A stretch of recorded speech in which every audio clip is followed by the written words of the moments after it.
This has been a long year, but being the nerds we are, we found a surprising amount of joy in the gadgets we played with in 2017. Some of them helped us get things done more efficiently, others helped us escape the doldrums of everyday life, and still others gave us the ability to look at things from a new perspective. Whittling down our list was a tough task, but we did it anyway.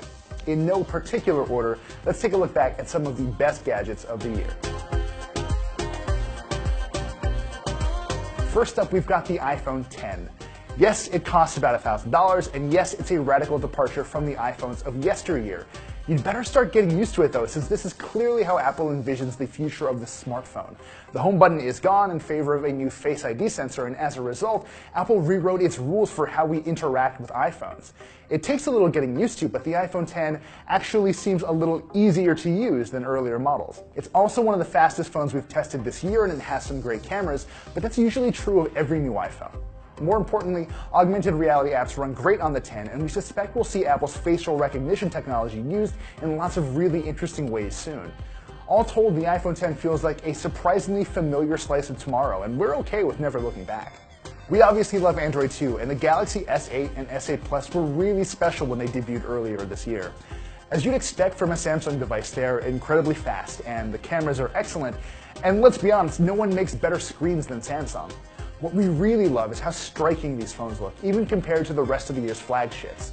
These are elegant, powerful machines, and they serve as proof that even after the Note 7 debacle, Samsung can still make phones worth yearning for.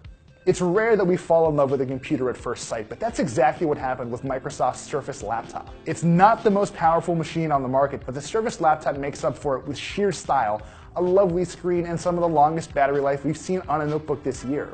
It ships with a more restrictive version of Windows 10 S, but for hardware that looks and feels this good, we think it's worth splurging on an upgrade to Windows 10 Pro. While we're on the subject of portables, there's also the Nintendo Switch. Sure, you can dock it and play games on your TV, but there's something immensely gratifying about being able to walk out the door with it and pick up right where you left off in Breath of the Wild. Nintendo's first-party games have been really strong so far, and the Switch is even getting its fair share of ports like Skyrim and Wolfenstein 2. Not bad for a crazy hybrid console, right? For stay-at-home types, there's the Xbox One X, and let's just be clear, the One X is overkill for almost everyone, but if power is your biggest priority, this is the most powerful gaming console you'll find. The One X just begs to be hooked up to the biggest, best 4K television you can get your hands on. If you still have a 1080p TV and don't plan to upgrade anytime soon, the cheaper Xbox One S is the safer bet. The One X is a tough sell for casual gamers, and it lacks glitzy add-ons like a VR headset, but if nothing else, the Xbox One X makes gaming in your living room look better than it ever has before. We've been inundated with smart speakers this year, but of all the ones we've tested, the Sonos One simply sounds the best. That'll mean more to some people than others, but anyone who has tried listening to some sweet new tracks on an Amazon Echo or a Google Home will know they leave a lot to be desired.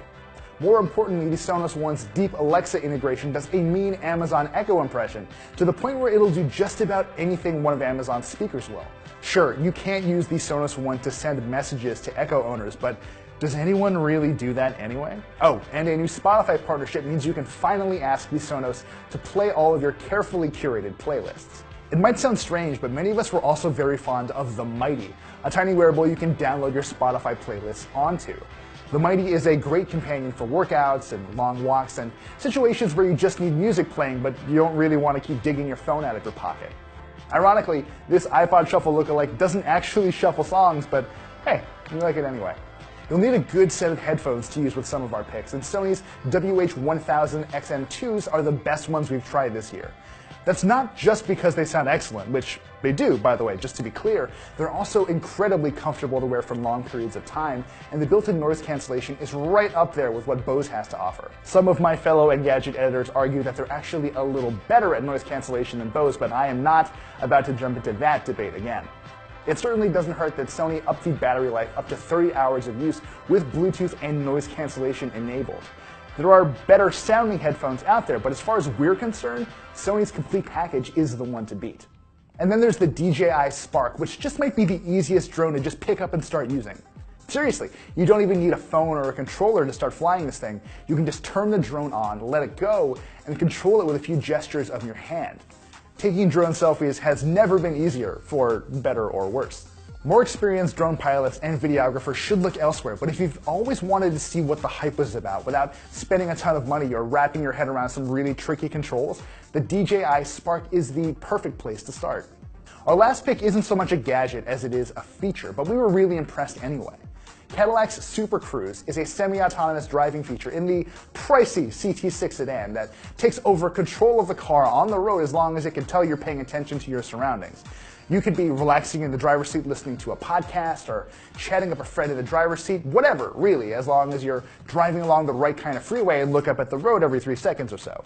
It's poised to take the pain out of really long drives, and we hope enough drivers stick it in their expensive sedans that the feature eventually trickles down to other GM cars too.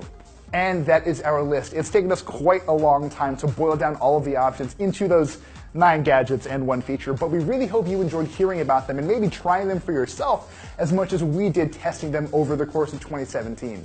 Now all that's left to do is to wait for 2018 to show up and to wait and see what kind of hardware it'll present for our delectation.